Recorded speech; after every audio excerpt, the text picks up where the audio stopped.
तुष्टीकरण की राजनीति करने वाली कांग्रेस पार्टी, इसका चेहरा एक बार फिर बेनकाब हुआ।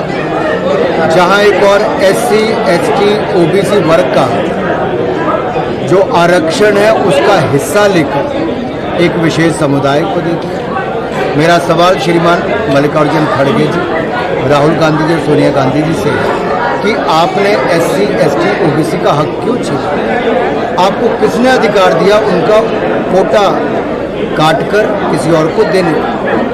और मैं उनसे फिर एक बार पूछना चाहता हूँ कि क्या कांग्रेस के मंसूबे यही हैं कि अगर वो सत्ता में आते हैं तो SC, ST, OBC का पूरे देश भर में कोटा काटकर वो मुस्लिम समुदाय को देने वाले हैं? देश को शपथ पत्र देकर ये बताएं कि कांग्रेस के मंसूबे क्या हैं। दूसरा, जो क्षेत्रवाद की कांग्रेस बात करती है और जातिवाद की बात करती है, तो देश के सामने ये भी स्पष्ट करना चाहिए कि कितने टुकड़ों में आप देश को, कितनी जातियों में बांटना चाहोगे और किस तरह से आपका भविष्य की रणनीति है।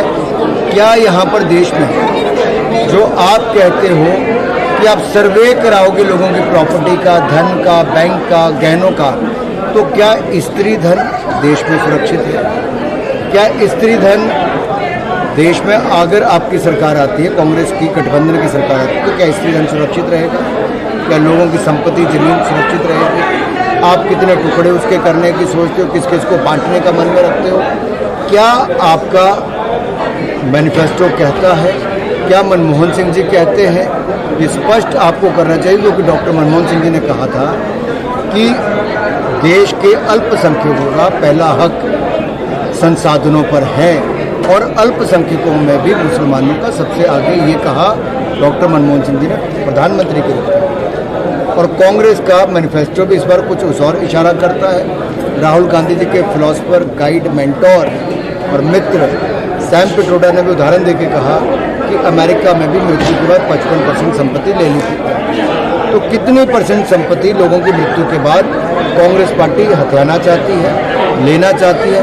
क्या वो देश के लिए लेंगे कि किसी और के लिए लेंगे? तो देश के सामने कांग्रेस को स्पष्ट करना चाहिए और हल्फनामा देकर बताना चाहिए। कांग्रेस का चेहरा एक बार फिर बेनकाब हुआ जब काउंसलर कांग्रेस का है, उनकी बेटी की दिन दिहाड़े हत्या की गई, चाकू घोंपकर मार दिया गया, निकाह करने के लिए मना किया तो उनकी हत्या कर दी। लेकिन कांग्रेस तुष्टीकरण की राजनीति में, वोट बैंक की राजनीति में इतना गिर गई कि अपने काउंसलर की बेटी को भी न्याय नहीं दिला पाई। वो कांग्रेस के काउंसलर को भी CBI जांच मांगनी पड़ी। और कर्नाटक में एक सिटिंग सांसद के ऊपर, एक उम्मीदवार के ऊपर आरोप लगते हैं यौन शोषण के। तो मैं पूछना चाहता हूं, कांग्रेस की सरकार के हाथ पे हाथ धर के बैठी है कि अब मजबूरी है कांग्रेस की सरकार की? क्या मजबूरी है कर्नाटक की कांग्रेस की सरकार की? ना वो नेहा के हत्यारों के खिलाफ कार्रवाई करते हैं, ना जिसके ऊपर यौन शोषण के आरोप लगे उनको गिरफ्तार किया, बल्कि उनको देश से भागने दिया। और जिन्होंने पाकिस्तान जिंदाबाद के नारे असेंबली परिसर में लगाए, उनके खिलाफ कोई कार्रवाई नहीं की। और यही नहीं, उस पर पर्दा डालने का प्रयास किया कि पाकिस्तान जिंदाबाद के नारे नहीं लगे, तो FSL की रिपोर्ट में आया। बम धमाका हुआ तो वहाँ पे तुष्टीकरण की राजनीति में आतंकवादियों को नहीं पकड़ा कि एक विशेष समुदाय का वोट चाहिए, वो भी ममता जी के पश्चिम बंगाल में जाके पनाह लेके आराम से सोए थे, वहाँ NIA ने पकड़ा। कर्नाटक में ये नाटक चल रहा है। वोट